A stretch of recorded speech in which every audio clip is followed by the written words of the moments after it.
Welcome to the Serendipitous Rebel podcast. I'm Wendy.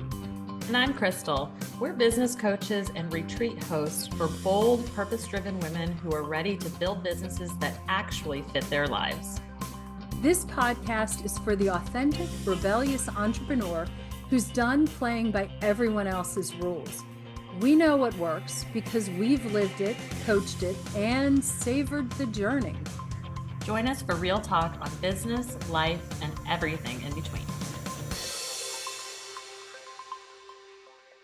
Welcome, everybody, to this week's episode of the Serendipitous Rebel podcast. My name is Krystal, and I am super excited because not only do I have Wendy here with me, but I am really excited to welcome Kathy Stowell to the podcast today. Kathy is the owner of Bliss Beyond Nap Time and is a business coach for moms who coach. She's also the host of the Mom Coaches Getting Clients podcast. So today we're going to dive into a conversation that so many women in our audience live every single day. And that is the impossible, messy, beautiful juggle of being both a mom and an entrepreneur. Okay.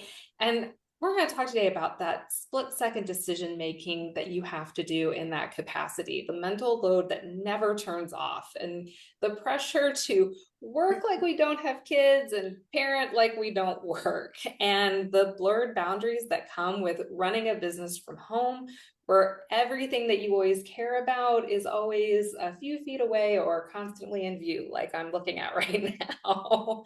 So we want to talk about just the real conflicts that mom entrepreneurs face, the emotional labor, the capacity shifts, sometimes the guilt, and why traditional definitions of balance simply don't apply here. So to unpack all of this, we're here to talk to Kathy. So Kathy, for those who may be new to your work, can you share a little bit about who you are, the moms you support, and how you came into this space of helping moms build sustainable coaching businesses? Yeah, thank you so much, Krystal. Hello, everyone. Hey, Wendy.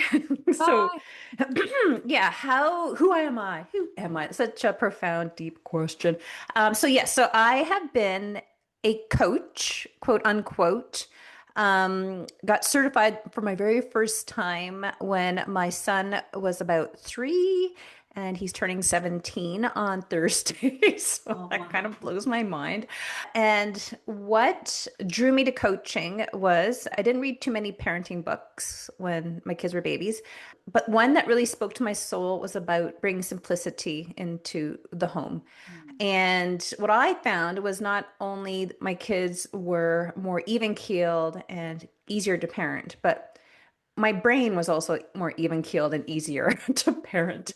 And I was like, oh my God, I am going to get certified as a simplicity parenting coach. And my husband's like, nobody wants to be told how to parent. And I'm like, I'm not telling people how to parent. This is a lifestyle. Because I noticed too, decisions were easier to make.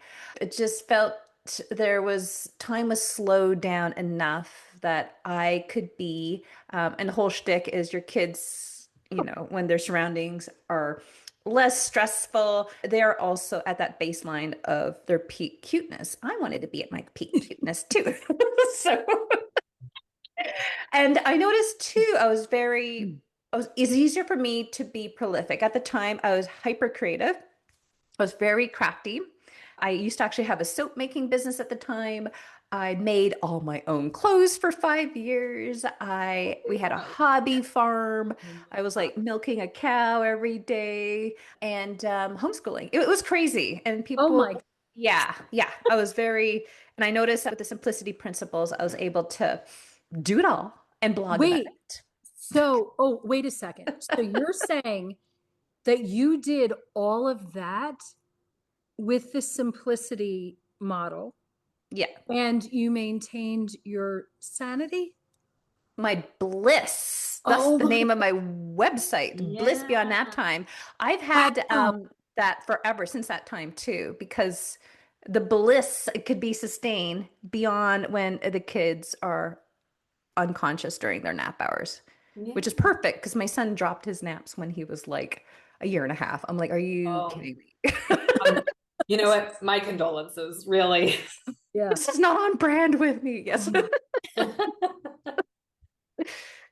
Wow. Wow. Yeah. So that's how I started, basically. And then my readers were like, of my blog, because I was like blogging a lot too. I'm like, look what I made. Look what I milked. Look at the cheese I ate from my cow and permaculture. Anyways, and they're like, how do you do all this and still seem kind of like not too stressed out? And then it was, oh my God, it's from these simplicity parenting principles. So that's when I decided to get certified. And and then I wanted to go a bit deeper, and Mhm.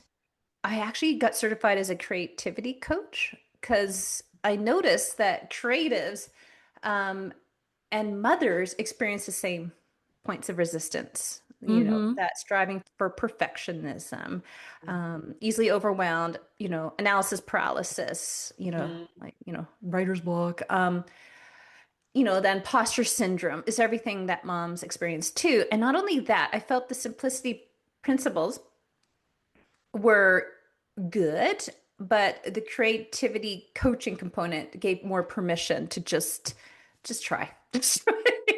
And Yeah. it was really fun. I really enjoyed my creativity coaching training. And so what I did is I smooshed those two kind of coaching philosophies, and I made something at the time I called Mama Bliss, is to how to not to be a parent coach, but to help moms again find that quiet center by just kind of turning down the volume from all the distractions of life and just listen to their cravings, right? I call them following your bliss crumbs. It's kind of like this, what do I have a hankering for? And that could be for food. It could be for a creative outlet. It could be an adventure. It could be just simply like, going on a sleepover at a girlfriend's house and let, your partner deal with the bedtime routine. Just small adventures. And yeah, that's how I got started like a long time ago. And it morphed over the years. And then my clients sort of like, I want to do what you do. I opened up a coaching training program for moms. I called Mom Coach School. And I really fell in love with the part of helping them launch their business and help them create clients in a way that feels fun for them, in a way that's simple, of course. So all of those simplicity principles I now transfer over to coaching businesses, and it's just a nice kind of marriage, and that's what I do today. Yeah. Oh, wow. This is that is so cool. And I Thanks. can see that it's a perfect meld of the simplicity, the creativity, and also what most of us do as entrepreneurs. That would be a perfect blend. Oh my gosh. Can you share with us just a couple, maybe two or three, just of the tips that you would offer or suggest for coaches? Because I Mhm. really want to know. Yeah, totally, totally.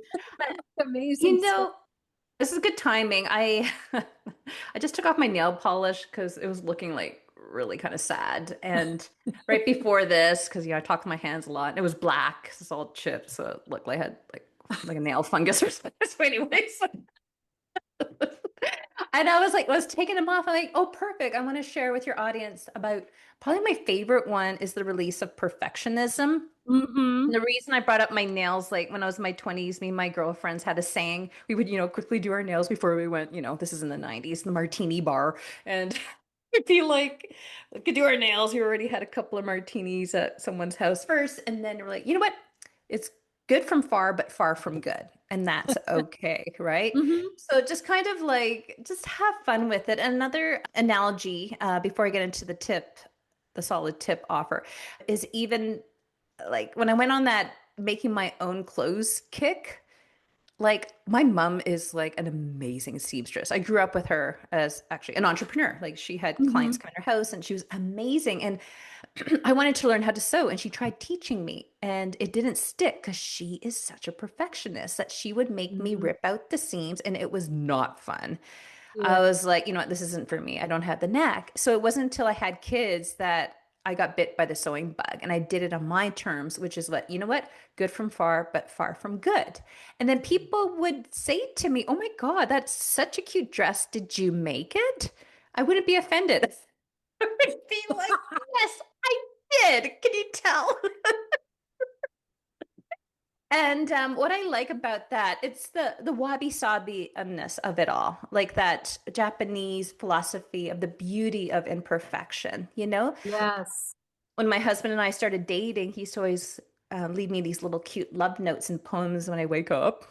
He was very romantic back in the day. And we discovered that term together, wabi sabi. And he actually made me a term. One morning I woke up, it was called wabi Kathy. And it Oh, was this poetic, kind of like a diss, like of all the imperfections of me, but in a romantic way. You know what I mean? Like just kind yeah, of that's like these weird quirks sweet. of mine. And these just like, they're so beautiful, the imperfect. So it's just embrace your wabi sabi-ness, you Yeah. know? If people like if you're scared people are going to notice, oh my God, this is like my first live or my first podcast episode, like let them notice that. Like how cute is that? Or you know, Mhm. how you I don't know if you have a speech impediment or if you um whatever is happening in your life, a visual or sound or energetically, just like own it. It's just going, it takes practice, like everything. Just keep showing up. And then you're gonna one day look back and you're gonna be like, oh my God, how cute was I? And look It's how Wow. much so I've grown. true. And it's not as bad as you think.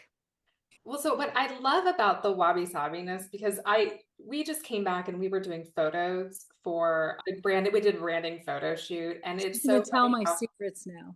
hypercritical you are when you're looking back on yourself. Oh And gosh. Wendy's raising her hand, but it's also just that radical acceptance of like, yeah, I'm not 20 anymore and my stomach is not flat anymore. And when I sit down, there's like some rolls here and there's some extra hanging underneath the arms here. But that's what I look like and that's what I am. And I think that this representation of that and owning those things of yourself is so radical because one, I think it's the thing that makes you unique and it attracts your audiences, but also at the same time, it gives other women permission to do the same because this is what real women look like. And Hmm. real women have the wabi sabiness. Real women have the quirks and the kinks and the things that they get to go. So gosh, I love that.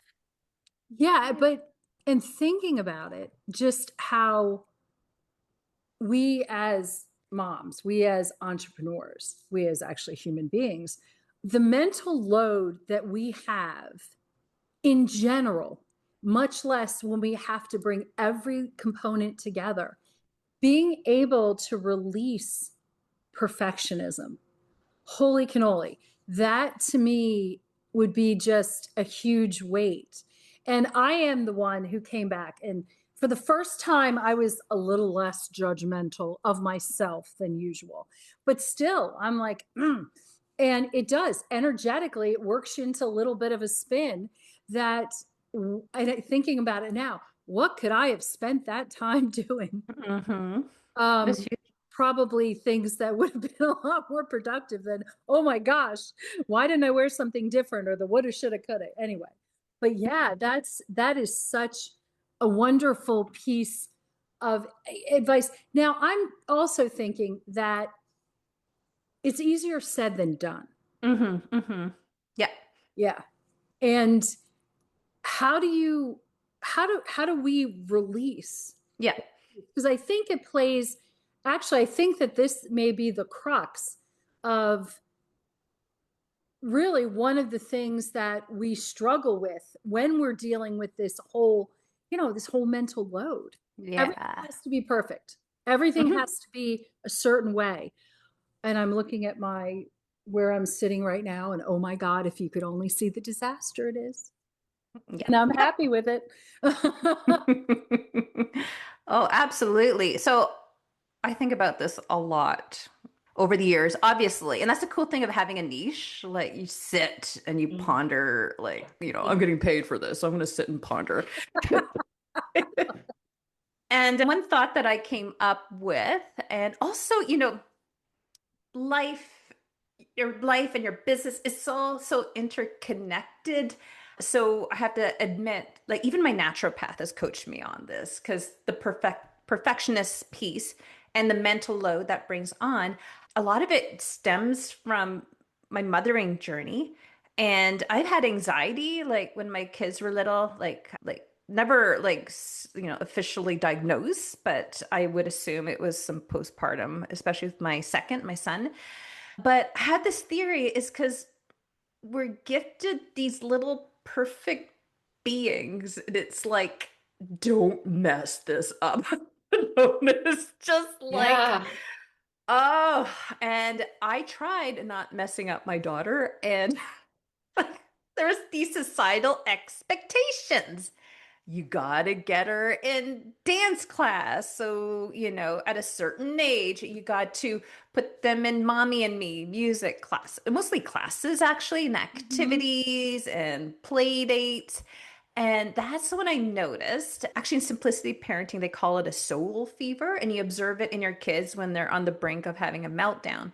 Well, I observed it in myself, the soul fever of it was often trying to get somewhere at a certain time with kid and diaper bag and tow. I was not a very photogenic version of myself. Speaking of, I was just like, I didn't feel good. I could hear my voice kind of go up a half octave and it didn't feel good. So I decided that, we're just going to simplify things where it was just one activity a week. And this was a thing we carried on until this very day. Like, not, my kids are much older now. They're 17 and 21 now. Gulp. But yeah, like they never actually started getting into, I let them kind of get into their own sports and such. But what happened was, and it's natural, mother's guilt would creep up, right? When my Yes. daughter did express interest in dance class, I tried to get her in with what her friends were doing. And guess what? She wasn't good enough to be in her friend's class. And she was devastated. She was stuck with like kids like 3 years younger than her. So she was like, stretch. It's all Yeah. even my son didn't get him in the throw your baby in the water and see if they like float back up Oh to the yeah, top. the swim lesson thing. Oh my gosh, yes. We never did that. So he was like, I don't know, like 12 with like 5-year-olds. Like it was just kind of like I remember just like, oh my God, did I screw up? But if you live according to your values and if big picture, this is what I want. This is what we prioritize in our home. And I also like to lean like not to be woo-woo, but I feel like my kids chose me for a reason, me and my husband, for what we offer. And what we offered instead of them, being what do you call it? Like a point ballerina by the time she was like 14. It never Sure. happened.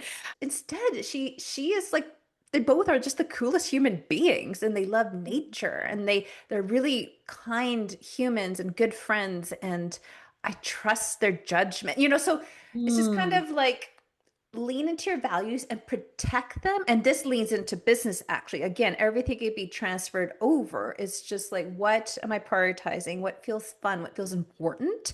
And Hmm. then just like any guilt or I should just, don't stuff them down. Like, I've cried about this and I moved through it. And then and my kids know this about me. If I feel really bad about something, like I apologize and I come to peace with it and I talk it out. And then Hmm. I remember, like, no, this is why. And I'm glad we made these decisions. Wow. Yeah, That's beautiful.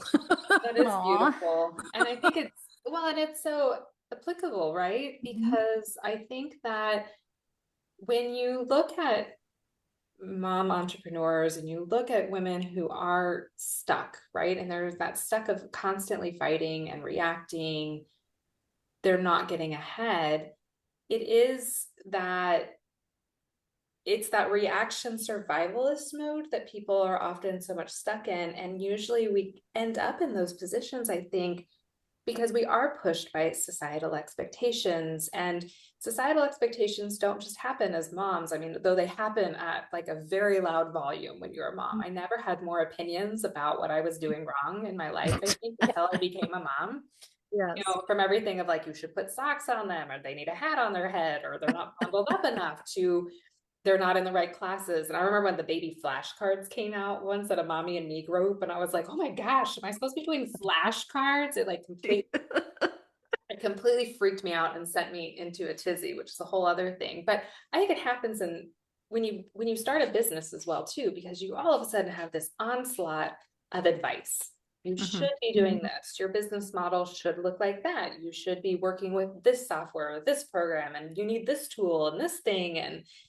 And before you know it, you've got this Frankenstein business and this Frankenstein life that is not yours anymore. It's just put together with pieces of the opinions of other people. Yeah. So what would you say to people who are just stuck in that cycle? Like, how would you get out of that? Yeah, for sure. I have this philosophy I call the 4x1 for your coaching business. And again, I like things of four. It's like a solid foundation. Like we almost built this crazy house and we had an architect come up with the design and our neighbor was our builder and he's like, you guys, this is crazy pants. Like just make us regular normal building with like four posts or like a rectangle, not this like I don't know what the heck it was. So yeah, just four pillars. I'm going to share what those are in a hot second, but the timing of this question is so cool. No, I'm not going to get into this crazy long story, but it got me thinking. Long story short, I had to fill out these documents for this legal claim for this scary ordeal that happened to us, to our community. How long ago? I think like 13 years ago. And I had to submit some documentation of what we experienced. So I had to go way back machine in 2013 into my Facebook posts, and I saw me writing about it. And it was kind of funny. Like, yeah, you guys, I'm crying as I typed this, but we had to get evacuated at like 3 o'clock in the morning and blah, blah, blah, blah, blah. This happened, this happened. Um, and it brought me back to that day. And it was so funny. At the end, I was saying, well, luckily I have a podcast episode already pre-recorded. And it's available.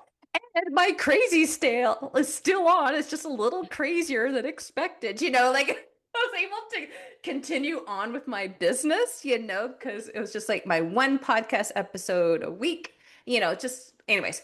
So my point with that, I remember I was so stressed. It was so scary and stressed. Like, I think I had an anxiety episode that lasted a week. It was like one of those where you feel like you're having an outer body experience. And what I came back to was a really strong rhythm in our day. So that's like a simplicity parenting principle of like just a routine, like keep your wake up time consistent, meal time consistent, bedtime time consistent. And that pulse is what kept me kind of grounded and moving forward with the plan of the day. So that is what I offer in terms of the 4x1 plan. So just to kind of like get the blinders on, stick to the simple plan. And when you're feeling inspired and you got the energy, and that's when you can add what I call like the bells and whistles, like host an event, do a launch, a 5-day challenge, host a summit, la la la. So the 4x1 plan is the first one is the big kahuna. And again, I work with coaches, but this could work with any like service provider, probably any solopreneur. But just really get clear on your niche statement. And I could talk for days on this, and I won't right now. But in a nutshell, I help who you help struggling with kind of like the main struggle so that they can, and then the result being either more money, strong relationships, or better health. Just kind of like confined, even though everything, as we talked about, is so interconnected. It touches on everything, but just so you can like lean on that. And then from that, for coaches, I suggest your big kahuna offering. So like at least a 3-month, if not a 6-month package. My work, I talk a lot about births, so I like to call them trimesters. So 2 trimesters. So that's your one. That's what you're always kind of like thinking. This is what I'm guiding people to, because this is going to make all their dreams come true for people in my niche. The second part of the 4x1 plan is writing a weekly love letter. So that, of course, is connected to your freebie, getting people on your email list. And just again, choose a day of the week, like clockwork. Yeah. Yeah. Like clockwork. Once a week, choose a day, just send out a love note. And super easy tip on that is like in your head, say, oh my God, you'll never guess what happened to me this week. Mhm. You don't have to type that, but in your head, you could type it, then delete that part, and then just say, "Oh my God, like like when you're driving to meet some girlfriends for coffee or going for a walk, and you're, driving or walking to meet them, and you're like, oh my God, I can't wait to tell them about this conversation I had with blah blah, like that type Yeah. of energy. So it gets you in that state of you're talking to someone that you feel connected to, and you're connected to because you're devoting a good chunk of your life to helping them. So you should Right. be thinking about them. And then just really quick, write out what happened to you or, some funny thing you thought of, conversation. And then I call this content yoga. Do that yoga stretch of how it's connected to your offer or what you're promoting. P.S. If let's do this, let's work together. Here's what to do to get that ball rolling. A third part of the 4x1 plan is some kind of weekly content. So that could look like a podcast episode or a blog post or a live on your social media platform of choice. Again, choose a day. And so now there's only two things on your calendar, really. A day you send an email, a day you do your weekly content. And of course, they can just be the same day if you want to piggyback them, really easy. And then finally, the fourth part of the 4x1 is choosing some kind of social media platform. I know, I roll. But I for I me, love that you have the same Eeyore sound to this that I often do when it comes. I know, I know, I know. But it's just like, to me, it's kind of like business card of our days. It just shows you're legit, you're kind of 100%. devoted, and also kind of like, it grows. Hopefully it grows. So it shows that, you're legit. You got people. And then again, it's a way to offer those free little breadcrumbs, little like mind blows, and also promote your other parts of our 4x1. Hey, get on my email list, check Mhm. out my freebie, check out my podcast episode of the week. And then they're all, again, I keep doing this. I don't know if you guys see the video, but interconnecting. It all Yeah. kind of like feeds on each other. Yes. Yeah, for those So who are just yeah. listening, she's just pulling her hands together and looking at it's true, but it is true. Like everything does converge all Yeah. into one Well, thing. Yeah. you want everything to converge Yeah. Yeah. Yeah. because that in and of itself is simplicity. Yeah, girl. Yeah, totally. Yeah, it's super simply simple. But yeah, that social media component, nothing crazy, but choose one. I do the Monday to Friday thing. Like my weekends are sacred, my sacred pickleball playing days. I'm just going to post on Instagram. And even for me, like Monday through Friday, not every day, but most days, Mhm. maybe 3 to 5 days a week. And choose one, doesn't have to be Instagram, Facebook. And again, you can get crafty after, my Instagram's actually automatically populates my Facebook page, not my group, but just get to know whatever platform you choose. If you're LinkedIn, like, I don't know how that works, but just become a little mini expert on it so that you can use it effectively. Yeah. Wow. So, and that actually, the way you've described this, now we also understand that simplicity sounds simple. It doesn't necessarily make it easy. And Mhm. really everything that we do and talk about, it's like balance. You'd think that, oh, it's so easy Mhm. to be balanced. Well, hey, I think we're all living proof that it's a myth and, Mhm. a little bit of BS there. But, and I have a feeling that this is somewhat of a universal cultural message Mhm. that we not only have to be it all, do it all, but we have to balance it all. Mhm. And how do you how do you see that working? Mhm. I And see it. What one kind of way I look at it, when I hear the word balance, I think about like when you shallow go, play. Yeah, like when you go to the gym, not that I use this contraption. Someone mentioned it to me recently because I had my Achilles a little funny. Anyway, like a balanced saucer thing, Yeah, So, or some kind of like, I see if you have can one. stand there. Yes. Yeah, like those things. When you stand The there, toasty ball. Yeah. yeah, bounceable.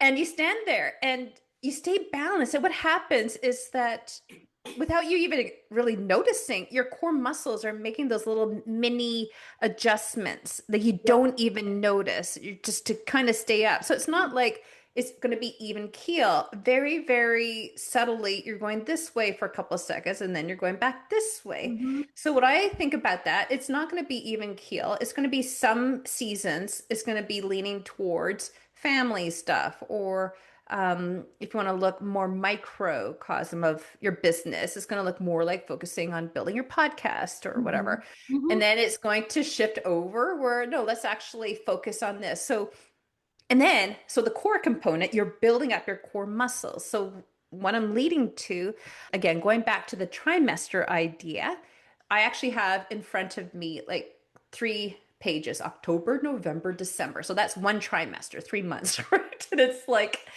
you choose just one value you're going to Mm-hmm. celebrate for this semester and always kind of put all your decisions through that filter. Choose one main event for your business, for instance, and you can apply this to life too. Mm-hmm. Um, so I'm looking straight ahead. I have November right in front of me, and I have like my Black Friday sales coming at the end of November. You know what I mean? So it's like that's the one main, and that's the main kind of event I'm having in my business, right?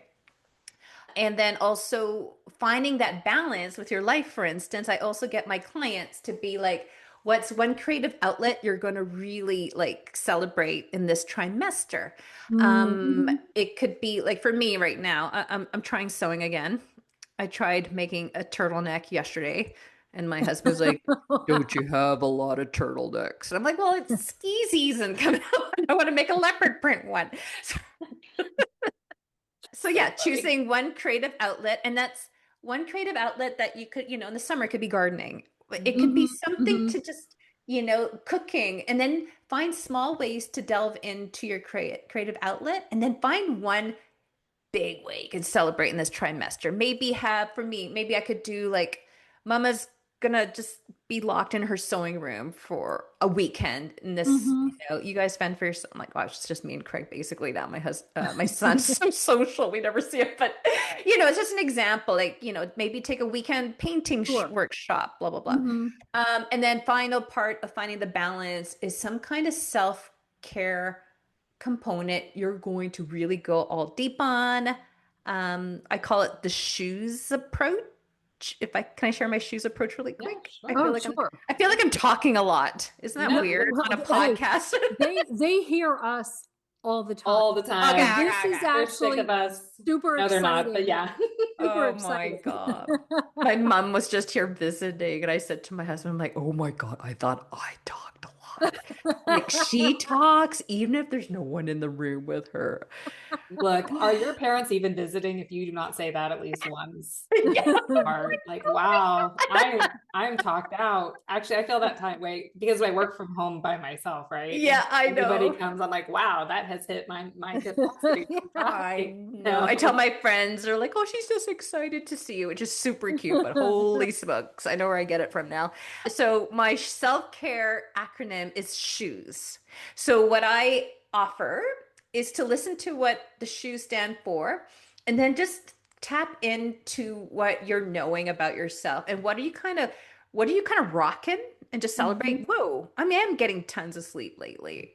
But also, what are you going to focus on just for the next 3 months to go all in on? I've done this since, 2013 or whatever. And 3 months it takes you to get a habit. So I find choosing just one is not an overwhelming way to really hunker down on your self-care, which I think too is really important to have that mama bear energy to protect that value you've chosen for the Mm. trimester and to have the energy to keep things simple and go all in on your main celebration, blah, blah, blah. So SHOE stands for sleep. Again, not only quantity, but also quality. Mhm. H for hydration. Mm. O for organic living, meaning getting outside and really celebrating the change in seasons if you have that. Um, paying attention to what you put on your body and your body, etc. E, exercise. And S is stillness. I remember celebrating that when my Mm. kids were little. And that's just like, let's just all lie on the bed together for about half an hour. I don't know. Give mommy a Oh, foot massage. Get up, eat that's it. describe my favorite Yeah. activity. Yeah. Yeah. Or meditation, doing some Yeah. yoga, just some quiet. So what I offer is choose one just for this trimester, and then again, small ways to celebrate, and then one kind of big kahuna way. So for sleep, for instance, I remember you could invest in a wicked mattress or like blackout curtains. That could be a big way to celebrate it. Microwave could be, let's see if I can get to bed just 5 minutes earlier every night Mhm. or get or sleep in even sleep in like forget I used to get up crazy hours to do work when my kids were little before they woke up, and it wasn't sustainable after a while. So, and this this is where my head goes. How do you respond to clients who just can't they just miss the mark? Like, what is that helpful motivational piece that Yeah. sort of gets people back on track? Because I look at this and um, you know, I got the stillness down, I got the exercise down, I get the organic piece, the H2O and the sleep, I fail, especially the H2O. I feel Yeah. miserable. Um, Yeah. Tell me what I should. Totally. Okay, so just choose sleep or H2O. So it sounds like you need H2O. So and actually I chose hydration Uh-huh. a couple of Because it doesn't times have for to, yeah, sure. Yeah. So I would just say like there's a couple as of I ways take a to look sip. at it. Yeah, exactly. Um, One would be like trust your body. Like a small micro step could be, whoa, oh, yeah, Sorry. trust your, it's like, I I'm thought you were like, gonna "Ooh." choke there. Yeah. Like just take a breath and then just check in. Like, how's the hydration feeling in my body right now? What is my Mm. body telling me? And then, just like that would be the baby step. Just check Mm-hmm. in. And maybe the next baby step is, what would be a strategy that would work better for me to make hydration more accessible? Mm-hmm. So I've done it all. I've had like a giant cup. I think I had 3 giant jars or something. The truth is, I don't think you need that much water. Listen to your body, but more Right. water than, yeah. But like maybe like 3 mason jars and see if you could just like every time you walk by it, you take a couple of chugs or whatever, right? Another way to do it is just to, switch to herbal tea, Yeah. throw in a ritual. Like maybe the end of my workday ritual could be I'm going to close it off with a cup of tea or, right before bed. And actually, that was a habit. I did that. And now I can't go to bed without a cup of chamomile tea. Like I'd come home from going out one night, coming home, ooh, midnight. Can you imagine? And then being No. like, I'm so tired. I know, me too. I go to bed so early, but then I'm like, I can't go to bed until I have a cup of tea. And then I make a cup of Yeah. tea and I drink it. And then for some reason that takes an hour. So I'm in bed by 1, but I just cannot go to bed without a cup of tea. So it kind of turns into ritual Yeah. and a habit afterwards. But I think the most important step is actually my creativity coaching was called Kaizen Muse, which another Japanese philosophy of taking teeny tiny little baby steps towards a goal. So even if it's just a ridiculous baby step, saying, Mm-hmm. I'm just going to take a little like tiny cup of water to my desk every day. Just get ridiculous. Get, a little kid's teacups. Just have like a little tea for hydration and then get it bigger cups from there. And that is completely relevant, whether it's as a mom, whether it's as an entrepreneur, those um, the same philosophy, the same steps are applicable really across the board. And again, when you say it like that, it does actually sound simple. Yeah, totally. Well, and what I really think is so radical sometimes about this idea, though it shouldn't be, and we talk about it Hmm. on this podcast a lot, is that these things are foundational. but I think often they're treated as the reward after Mm. some sort of a professional achievement, right? Yeah. So many things, and I see that with women, especially as they're starting out in business, right? It's like they really come in with a fire of, and it's almost like they have something to prove, right? Mhm. And Mm-hmm. and I say this because we were just reflecting on how I felt this so hard when I had started, right?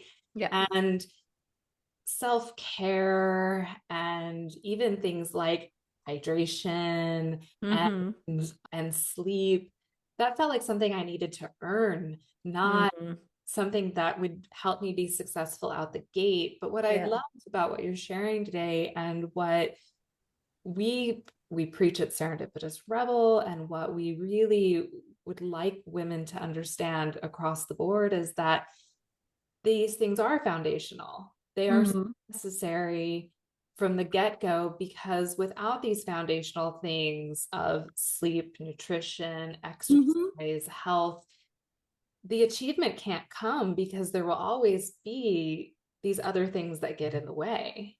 The Mhm. creativity is blocked, all of these things. And so if It's you, a hierarchy of needs. it You is the have to cover hierarchy. the bottom, you have to cover the first layer before you can even aspire any higher. Mhm. Yeah. And burnout's a thing too. That's like a medical thing could definitely happen. Yeah. Yeah. Yeah. And I think that so many women, when they do start to run businesses, because there is such that blending between the personal and the professional. And I think that right now, you know, collectively, globally, I feel like we're in just this pressure cooker of society, of like all Mhm. of the expectations hitting us. And there's so many things going on. And there's just so much emotional stamina that is being demanded Mm-hmm. Mhm. of all of us, right? And then you add the emotional stamina of running a business, right? Which never really turns off. I think that you can compartmentalize that when you work in Mhm. that 5, that you can't always do as easily when you run your business. And so it just becomes this whiplash between all the things that we're having to look at any given time. But what I love about what you're talking about today is just that necessity piece to slow everything down and pull Mm-hmm. it down to that basic level, and really take stock. And we talk about savor on this podcast a lot, which is make sure that you are stepping out of your comfort zone, yes, but are you in alignment? Are you venturing under your power, which is the exercise piece? Are you working within community and connection? Are you unwinding with the self-care? And then Gratitude and celebration.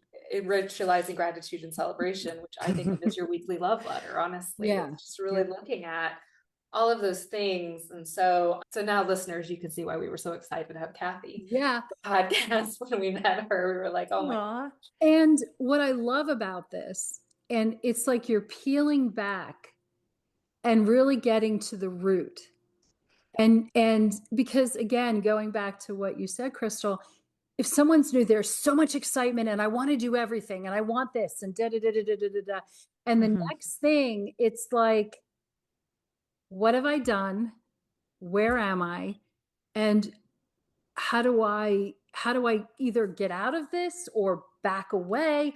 And that's where the judgment comes in, and that's where I just have to keep going. I've started this, I have to keep going.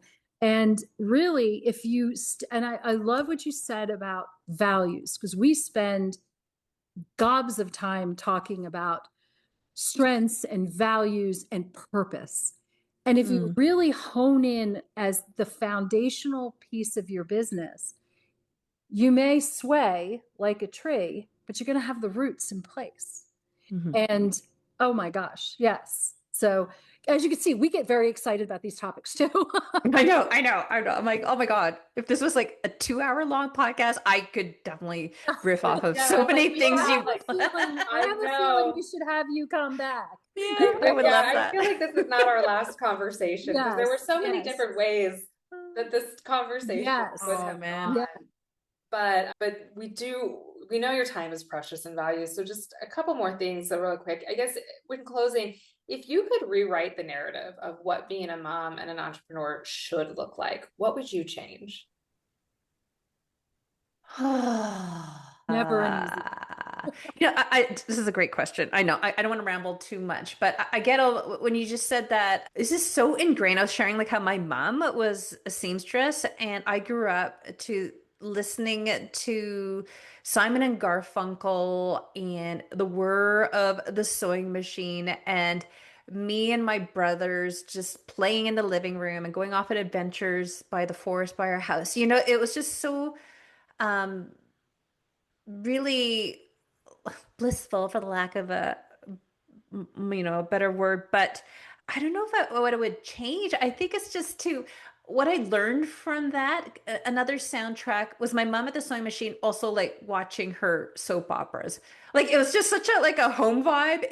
And I felt like my mom created that. It was, everything was infused with what she was into, you know what I mean? And then when we got a bit older, it was that. And then she would take off and play tennis or play bridge and go on hikes with their friend.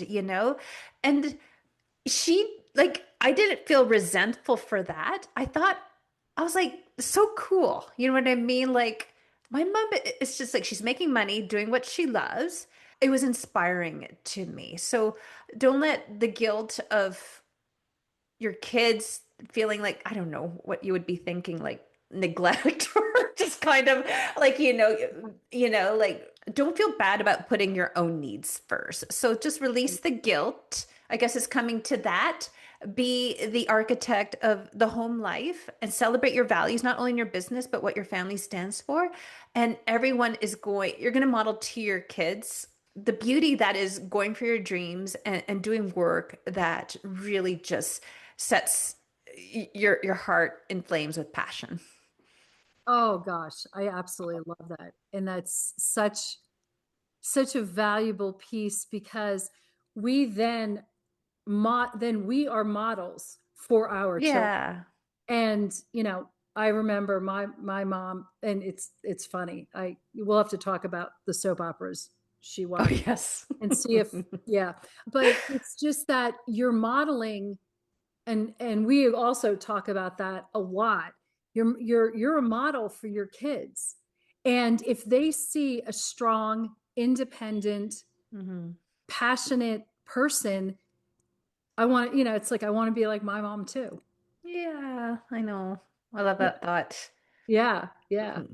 So we had asked, and we love talking about hats and the hats may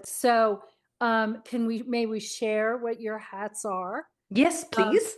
So exciting. A business coach, helping moms who coach build profitable, sustainable business of simplicity and strategy. Hey, it seems spot on, doesn't it? Podcast host. And we'll have to ask you later how it feels to be on the other side. Sharing weekly insights on marketing and mindset on the Mom Coaches Getting Clients podcast. And then a creative entrepreneur, always dreaming up cozy, doable offers like Mom Coach Club and templates that support solopreneurs. And we will share how everyone can get a hold of you in the show notes. You're a mom of teens, navigating motherhood with humor. Oh, yes. Intention and lots of snacks. Yes. I think I fail on the snack part. Did I say snacks? Yeah, you said, and lots of snacks, humor, intention, a lot of snacks. And I loved that because you're like the queen of snacks. You're the always have snacks in my bag. Even when Wendy and I are together, we travel, and I'm just like, I got a snack in my bag. I got a Mary Poppins bag. Oh my God. No, that's wonderful. Also, 99% of the time, I'm just here for the food. And you are a pickleball enthusiast, because fun and competition a part of your self-care toolkit. Oh, that's fantastic. Love it. Yeah. And do you find that, is this a core list, or do you find that whether it pivots or changes at all? It's pretty core. Like That's everyone's like, oh, it's almost winter. That means no more pickleball. I'm like, oh, no way, Jose. We have indoor. So love I it. die without pickleball. All of our courts are indoor Yeah. here. Yeah. And I live in Houston, South Texas, where it's still Oh, 80 something God. degrees. It's still, pretty warm here, and Yeah. they're all indoor. Oh yeah, we have this gorgeous outdoor court. It's Oh. incredibly beautiful. But yeah, that sounds pretty consistent for the most part currently. All the hats, I'm trying to think. That's about it. Yeah, it's all good. Yeah. Fantastic. Yeah, I love it. Absolutely well-rounded. It was so funny because all the pickleball people are like, "Why are you here every day? Are you retired or what's going on?" I'm like, I got a very flexible hours. So yeah. Yeah. So that's another perk of being a Yeah. solopreneur for sure. Yes, yes, yes. Oh, fantastic. Oh my gosh. This has been an absolute So fabulous fun. And I So have to fun. say, it's also interesting because this is the first time Krystal and I have actually ever interviewed someone together. Oh, Yeah, we usually cool. either do our own thing, and we very rarely do, actually, we're starting to do more interviews because this is fun. I Yeah. like this. And usually Yeah. when we interview, to make it make it a little bit more simple, usually we'll say, well, you take this one or you Right. take that one. Yeah. And this was one where we both were like, I think Ooh, we this both is were fun. excited to talk with you. Aw, We're just I'm going to do so it together. honored. I'm so honored. So thank you Yay. so much for joining us today, Yes. Kathy. For those listening, we are linking into the show notes, and you can find more on the blog about Kathy, and we will link to her website and all of her offerings, as well as her podcast. And until next week, you guys, thank you so much for joining us on the show this week. And we hope that you find your simple bliss very, very soon. Bye. Bye.